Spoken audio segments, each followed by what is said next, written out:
Mukama yeebazibwe nate abaana ba Mukama mwenna abatugoberera mu musomo gwaffe guno ogw'omwaka guno ogugamba nti ekitiibwa ekiva mu kweyimirizaawo.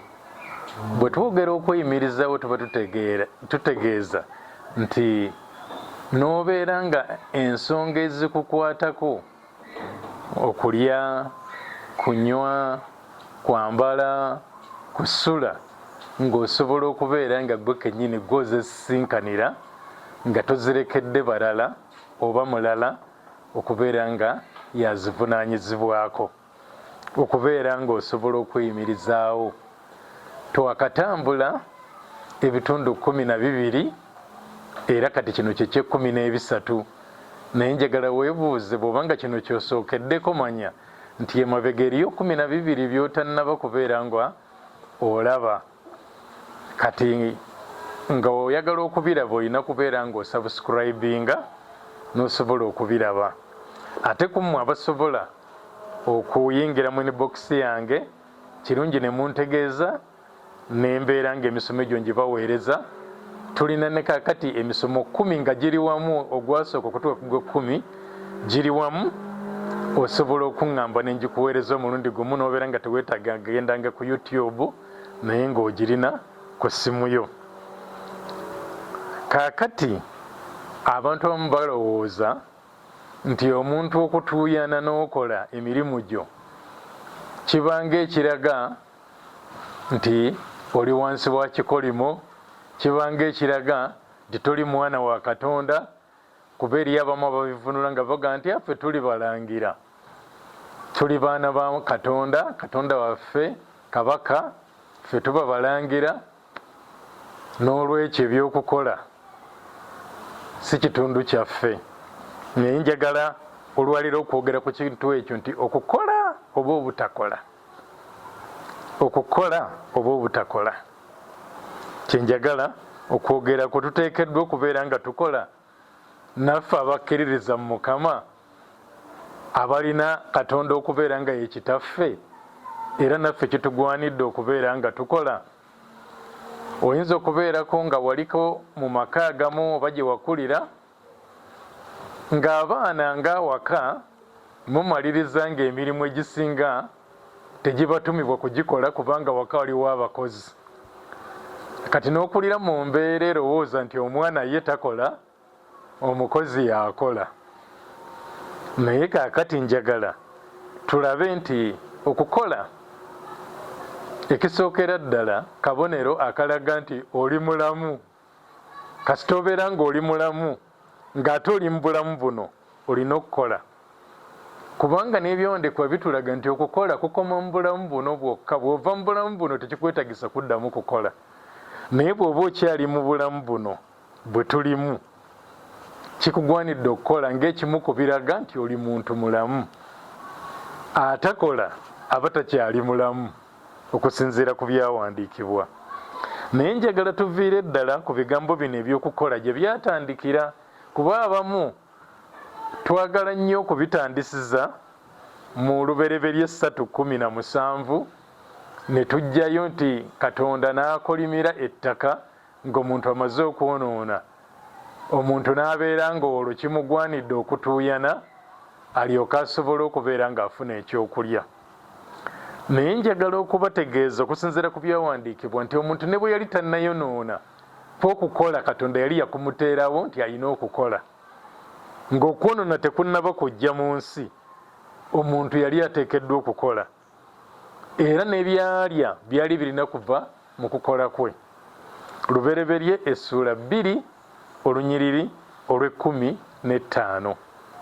Lubereberye 2:15 ey'Oluganda ega nti Mukama Katonda n'atwala omuntu n'amuteeka mu lusuku Adeni alulimenga alukuumenga. Lubereberye 2:15. Omuntu tannayonoona naye ng'alina okulima ng'era alina okukuuma olusuku oba kye bayita okululabirira. Bw'oba osomye mu y'Olungereza yeegamba okululabirira.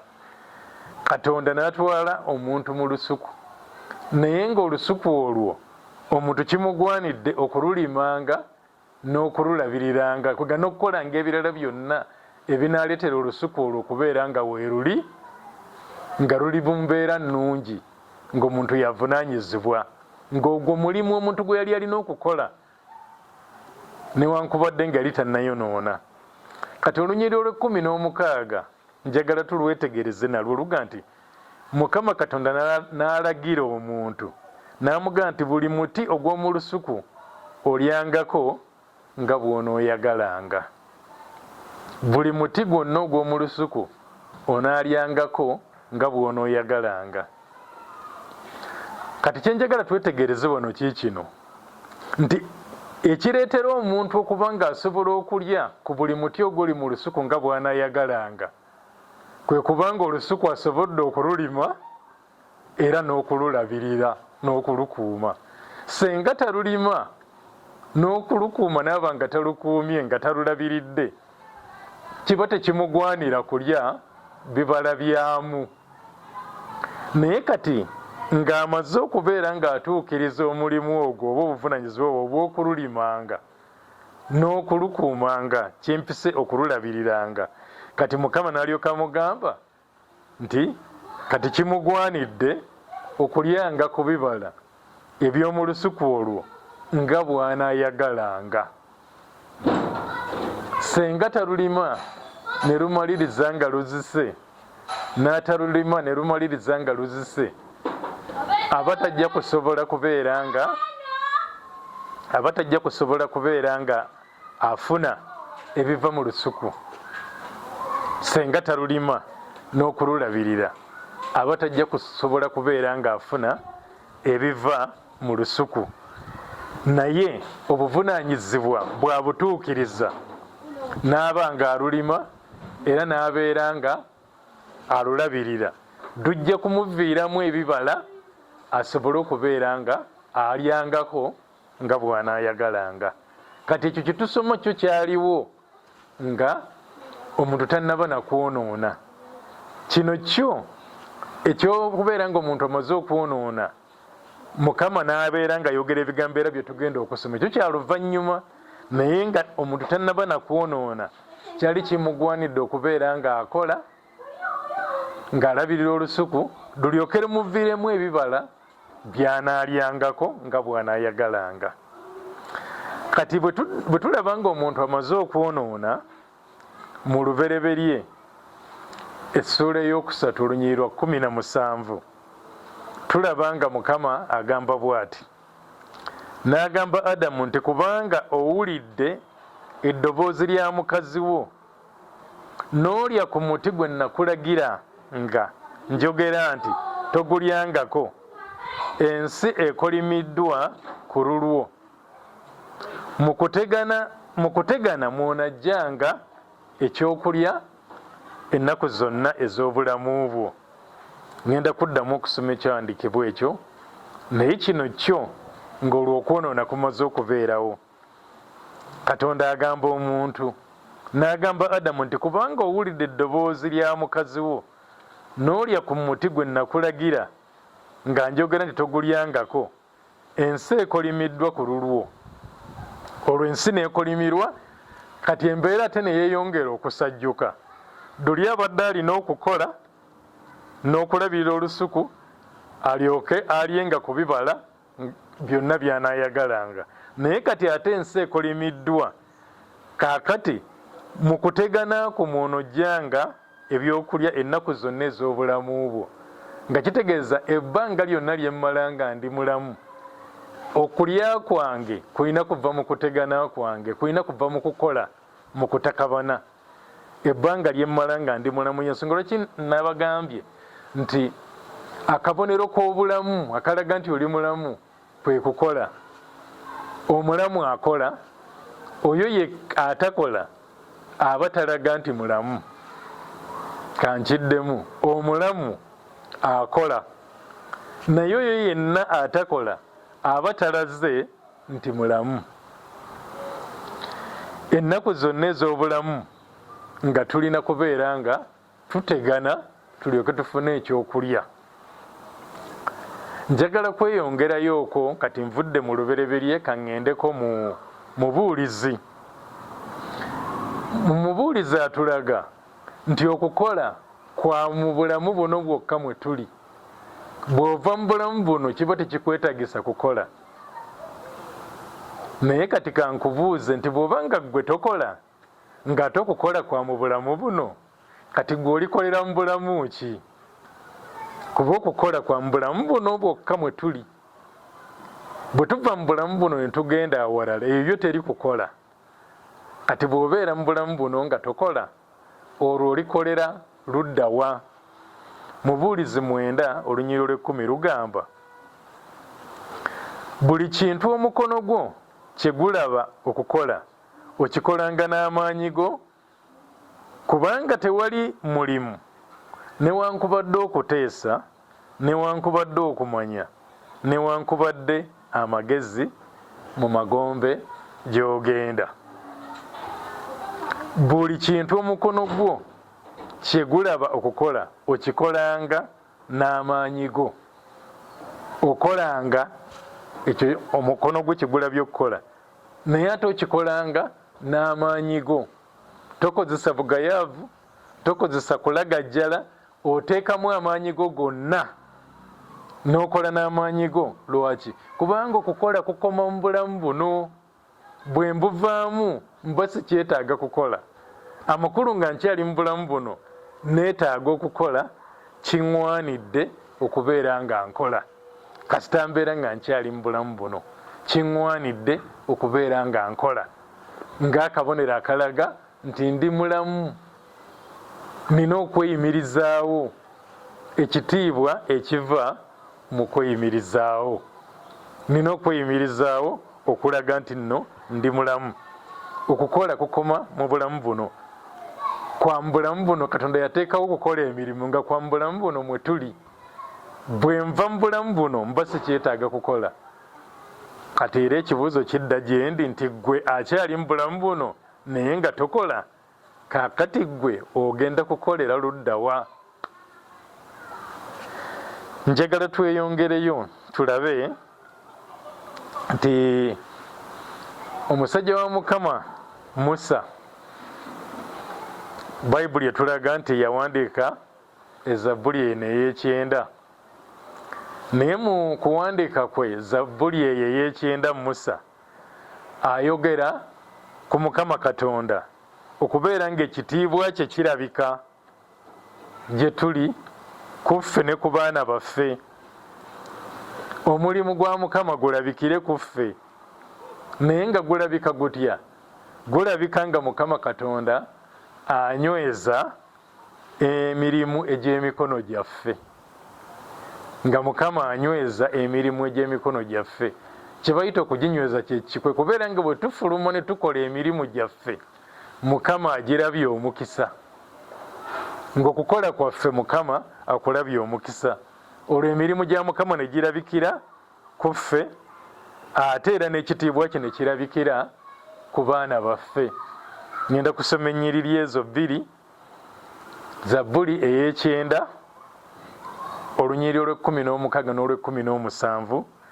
Kansooke nzisome nziyitemu, n'oluvannyuma tugende nga tuzeekenneenya. Okukola kabonero akalaga nti oli mulamu.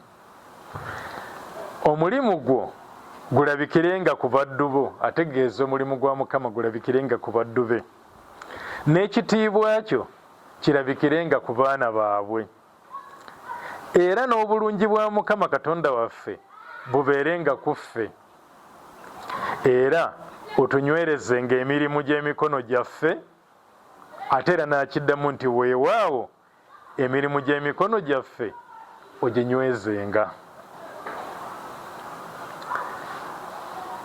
Njagala tukatunuuliraako ennyiriri ezo ebbiri, tuzisome mu ngeri ez'ekenneenya. Kiki omusajja wa Mukama Musa kyategeeza mu nnyiriri ezo, Zabbuli 9 olw'16 n'olw'17? Agamba nti omulimu gwo, ng'ategeeza omulimu gwa Mukama, gulabikirenga ku baddu bo. Kwegamba wabeerewo ekiraga nti Mukama Katonda alina omulimu gwakola eri abaddu be. Ekyokubiri n'agamba n'ekitiibwa kyo kirabikirenga ku baana baabwe. Ekitiibwa kya Mukama kirabikirenga ku baana b'abaddu be. N'agamba era n'obulungi bwa Mukama Katonda waffe bubeerenga ku ffe. Ayogedde ku mulimu gwe okubeera nga gulabika, n'ekitiibwa kye okulabikira ku baana baffe, ate n'obulungi bwa Mukama bulabikire ku ffe. Butya nga Mukama anyweza emirimu gy'emikono gyaffe, nga bw'agamba nti era otunywerezenga emirimu gy'emikono gyaffe. Nti bwe tufuluma ne tukola n'emikono gyaffe, omulimu gwa Mukama gulabika. Omulimu gwa Mukama ogw'okutuwa omukisa gwe, ogw'okulagira omukisa gwe okwegatta naffe gulabika. Era bwe tufuluma ne tukola emirimu n'emikono gyaffe, ekitiibwa kya Mukama kirabikira ku baana baffe. Nga tukoze emirimu ne tusobola okweyimirizaawo, ne tusobola okuyimirizaawo abaana baffe, si baana baffe bokka naye n'abantu abalala be tuvunaanyizibwako okubeera nga nabo tusobodde okusisinkana ebyetaago byabwe. Teri kiruma ng'okubeera nga nakkiriza Mukama Katonda, nga nalokoka, naye olw'okubeera nga waliwo abayamba abaana bamulekwa, enfuuzi abatalina bazadde, nga nze omuzadde wendi azaala abaana ne nkwata abaana abo ne mbawandiisa mu nfuuzi, ne mbawandiisa mu bamulekwa nga wendi, naye ng'ekireeta ekyo kuba sisobola kusisinkana byetaago byabwe.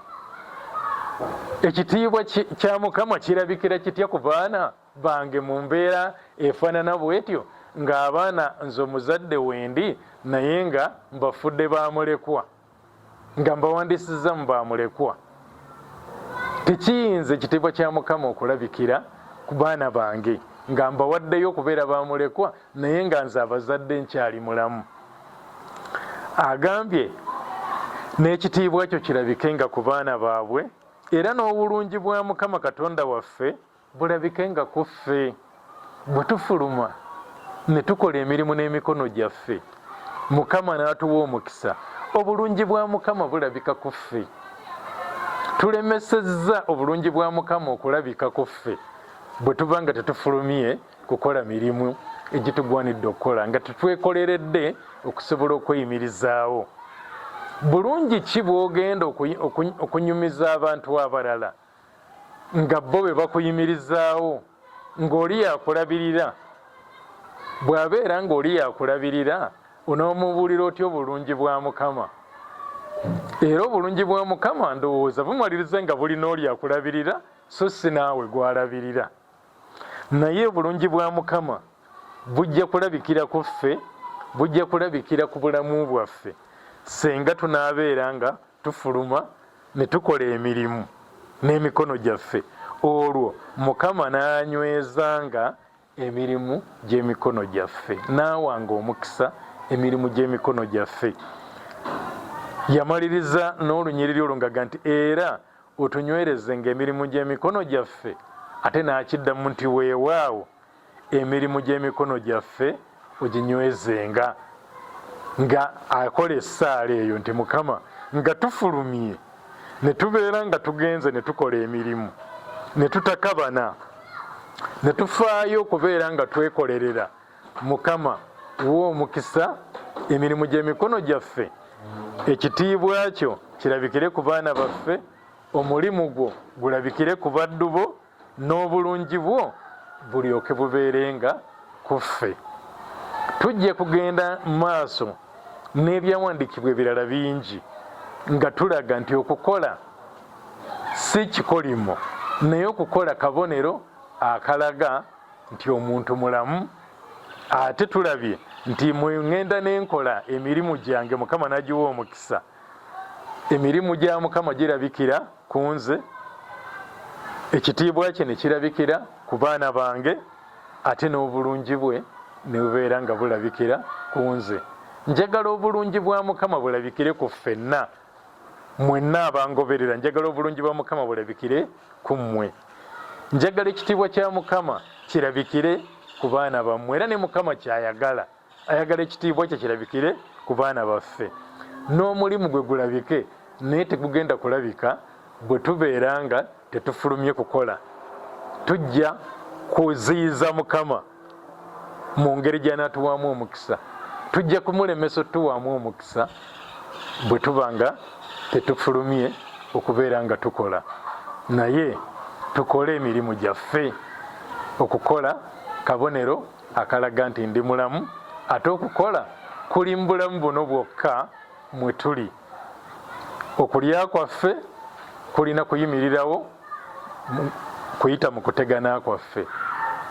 Okulabirirwa kwaffe mu byokwambala, kusomesa baana, kubeera ne we tusula, okusobola okubeera nga tubeera mu bulamu obulungi, byonna Mukama yabyesigamya ku kukola kwaffe. Katonda mwetegefu otuwa omukisa era yagaba omukisa, naye tajja gukuweera mu bbanga, alina gukuweera mu ekyo kyokola. Tufube okulaba nga tubeerako ne kye tukola, n'okusinga ddala mu mwaka guno nga tuyiga ku kigambo kino ekigamba nti ekitiibwa kiva mu kweyimirizaawo. Era nawo mukirabye nti abaana baffe ekitiibwa kya Mukama kibeere ku bo, abazadde nga tusobodde okukola ne tuyimirizaawo obulamu bw'abaana baffe nga tubalabirira. Mukama abeere nammwe era abakole bulungi. Amiina era amiina.